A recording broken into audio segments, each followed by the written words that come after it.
শ্বাসকষ্ট নিয়ে হাসপাতালে ভর্তি রয়েছেন আলোচিত চিত্রনায়িকা পরীমণি।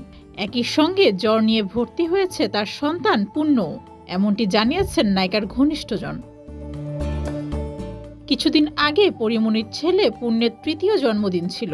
ছেলের জন্মদিনের বিশেষ এই দিনে আয়োজনের কোনো কমতি রাখেননি নায়িকা।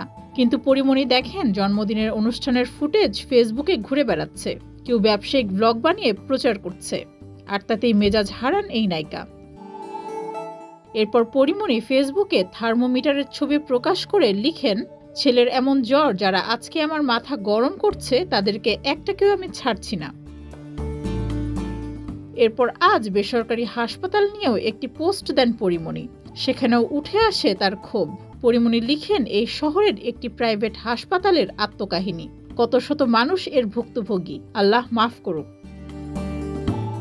পরীমণির ইঙ্গিতপূর্ণ এই বার্তা নিয়ে কৌতূহল ছড়িয়ে পড়েছে ভক্তদের মাঝে। তবে ভক্তদের অধিকাংশই বিস্তারিত ঘটনা জানার জন্য অপেক্ষা করছেন।